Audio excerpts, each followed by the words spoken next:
I'm right here. We're here at what's going to be the Sheepdog demonstration. Not the evil Sarah Howell. You were going to be here. I was uncalled for. I was literally this close to sleeping. March, April, and May, so we are now finished. We just have to put the sheep. And we are now in the center of the farm. Elevation over sea level is about 190 meters. And having a look at this mountain on your left, it's also part of the farm. You can also spot some of the sheep grazing over there. There's a mom with her baby. And all the sheep have to be brought back to the farm 6 to 7 times a year. Also from these kind of mountains, of course. And I guess you can well imagine that would be not too easy to do it without the help of the dogs. So they are our most important colleagues. In front of us, that's the Black Valley. It's green in color now. During winter time, it is brown in color, and we have to feed the sheep additionally due to the poor grass quality. And on the right side, there's the McGillicuddy Reeks and the highest mountain island, that's the Current Hill, is also part of the McGillicuddy Reeks. So Fred is ready to start. And Fred is a short-hair border collie. He's 4 years of age.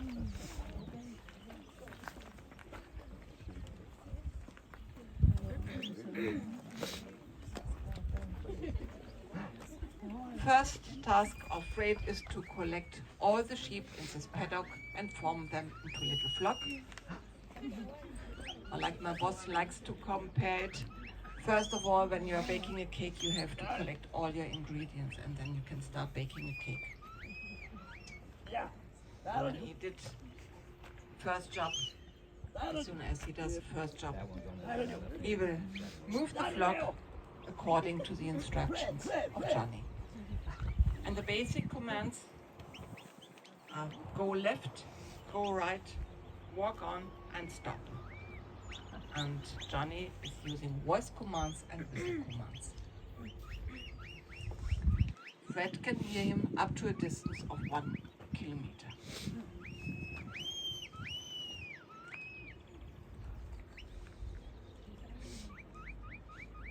Fred is a short-hair border collie.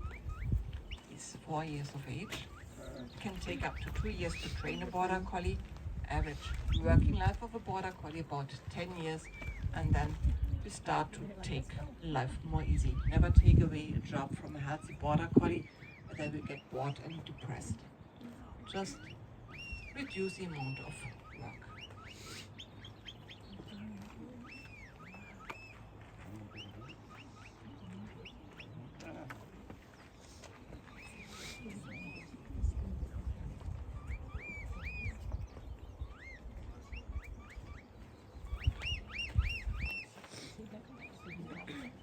So Johnny trains his own dogs. He has 5 dogs on his own.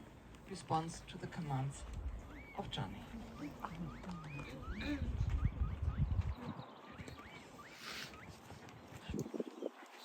So the sheep will take a little break over here. Feel free to move close to the first fence to have the best view, but please mind your steps.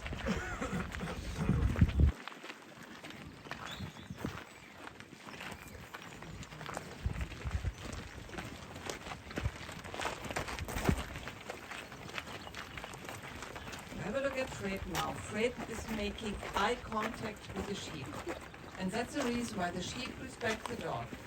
It's the same level of eye contact. Fred is behaving like a wolf.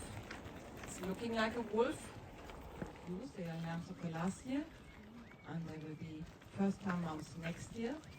They never saw a wolf, but it's still in their instincts. You can see that the sheep are not interested in us. They're just focused on the dog. We are not able to make the same level of eye contact. Of course, we are not looking similar to a wolf. So they are just focused on friendly.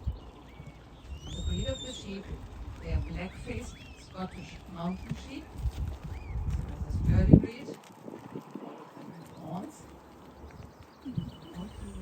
All have horns. The wool quality of the black-faced Scottish mountain sheep is a rather coarse wool. It's suitable for the making of high quality carpets and rugs.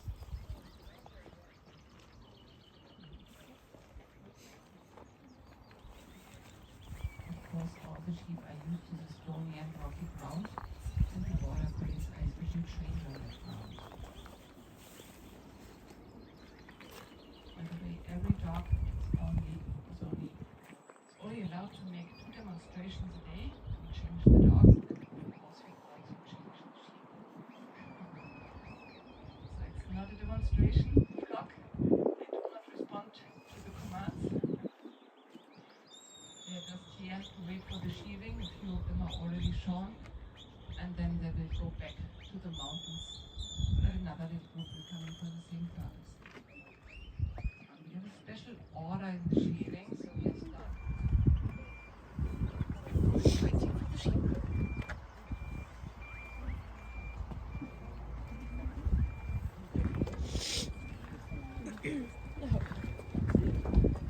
And here they are. Thank you very much, Dominic. And thank you very much, Fred. And Fred, by the way, the one That's a lot of sheep.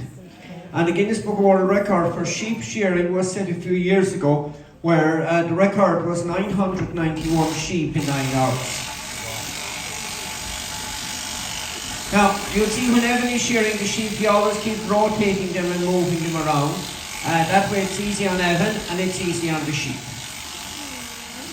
And the sheep have to be sure, and that's for their health and well-being. So we have to shear them for their health and well-being.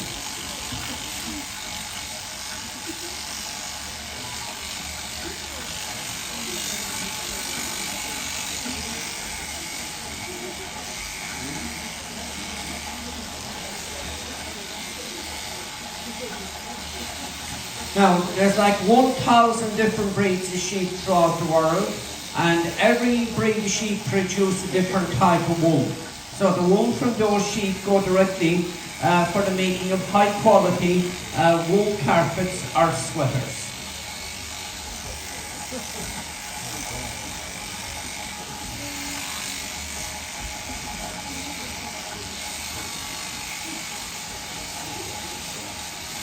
And the skill of shearing is something you learn from a young age.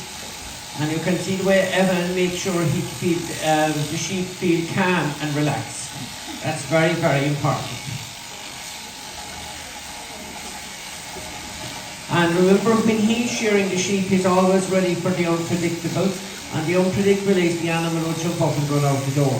So he always applies pressure points on the sheep. And that's very, very skilled. And if anyone is abroad are going to buy handmade wool sweaters take about 50 hours of work and 100,000 stitches. So a huge amount of work going to handmade sweaters.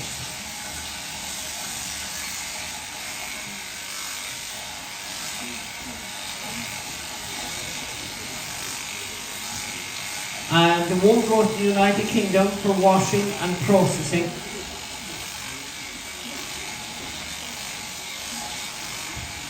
And there then it's made pure white in colour. The end product is pure white. And that lanolin goes to the pharmaceutical industry for cosmetics and hand creams. And there's a local lady that makes different types of hand creams from the lanolin of the wool.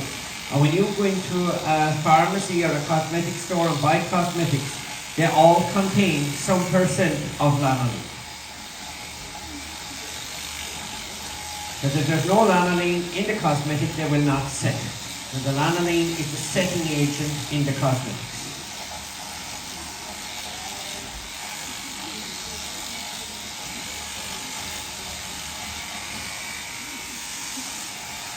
Now, you can see the way Evan will never tie the sheep, he'll always use pressure points.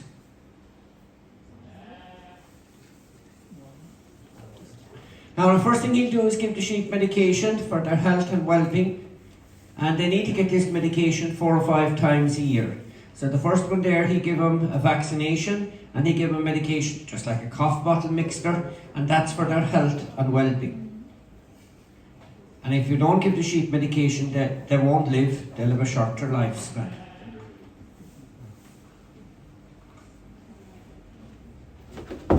And And then last but not least, he'll apply the identification of the farm. Every farmer, different colours, different identification.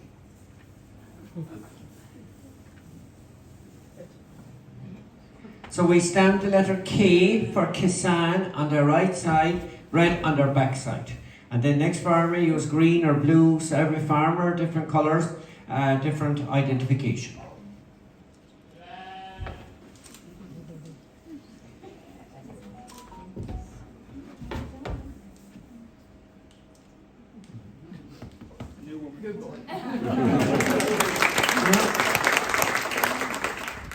We're at another photo stop area along the way.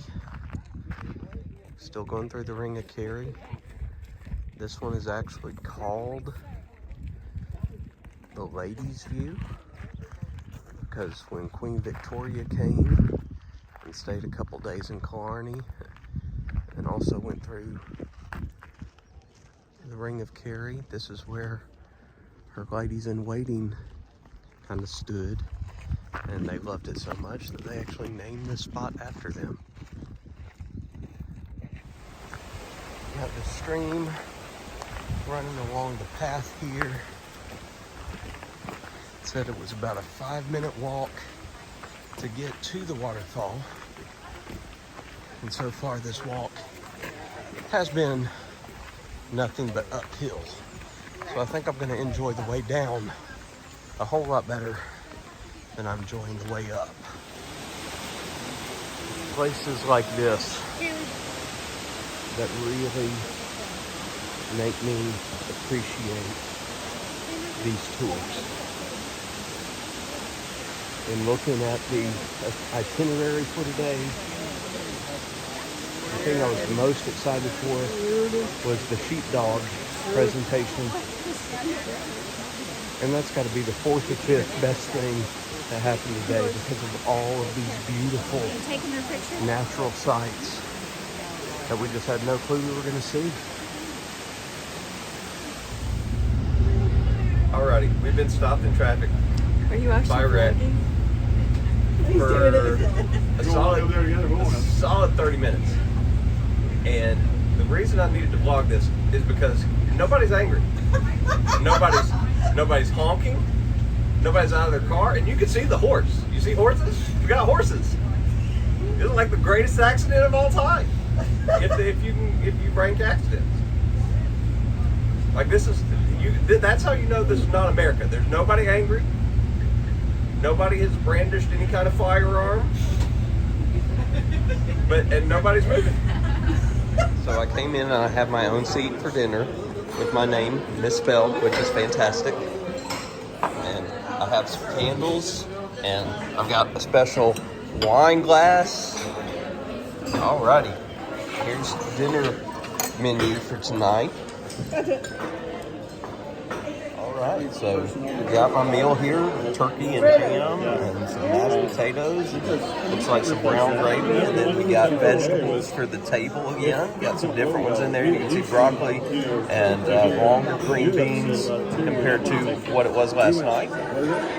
Right, so they sang happy birthday to me and brought this out, which is tonight's actual dessert.